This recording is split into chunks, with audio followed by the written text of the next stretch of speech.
Isang araw, dumating yung nangongolekta ng tiket, yung konduktor. Nang makalapit na siya sa akin, kinakapa ko yung bulsa ko. Pero wala talaga ako makagilap na tiket.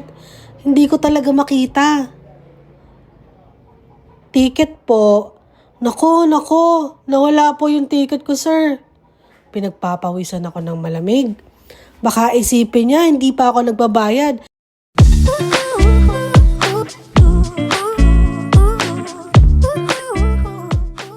Kamusta? Maligayang pagbabalik sa ating channel. Kung bago ka pa lang sa ating channel at mahilig ka sa ganitong content, isubscribe mo na yan.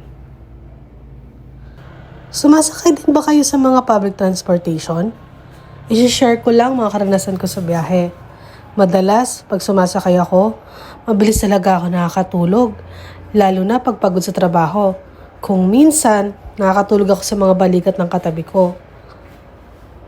Merong mga nagagalit at meron din namang hindi. Isang araw, sumakay ako ng jeep pa uwi. Dahil sa sobrang antok, nakatulog ako sa biyahe hanggang sa nagising ako. At hindi ko namamalayan kung lumagpas na ba ako sa bababaan ko. Ayun, nagpanik ako. Manong, para po. At dali-dali akong bumaba. Nang makababa na ako, ayun, 3 kanto pa pala yung layo. Minsan naman, ang karanasan ko sa bus, madalas kasi nakakatulog talaga ako, lalo na pag malayo yung biyahe. Isang araw, dumating yung nangongolekta ng tiket, yung konduktor. Nang makalapit na siya sa akin, kinakapa ko yung bulsa ko. Pero wala talaga ako makagilap na tiket. Hindi ko talaga makita. Tiket po. Nako, nawala po yung tiket ko, sir. Pinagpapawisan ako ng malamig. Baka isipin niya, hindi pa ako nagbabayad. Hinanap ko sa bag, sa bulsa, sa likod ng upuan. Wala! Biglang nagsalita yung katabi ko. Hawak niyo po yung tiket. Ay, ayun pala. Nasa kamay ko lang pala kanina pa. Medyo napahiya ako dun Meron naman, nung pauwi ako, galing ng school, nakasakay ako sa isang jeep. May pasahero sa harap. Nagtatanong siya sa akin, malayo pa po ba yung Cubao? Siyempre, sinagot ko siya, opo, malayo pa po. Tapos maya-maya, parang may sinasabi pa siya.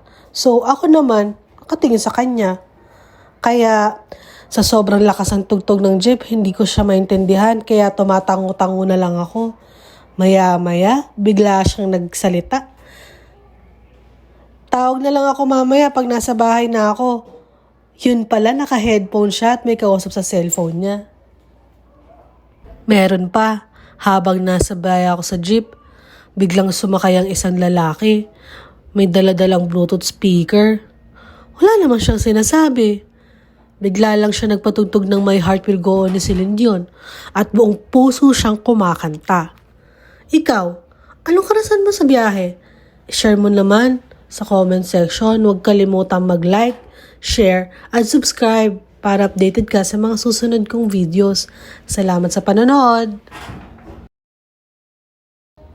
Bayad po. Makikisuyo.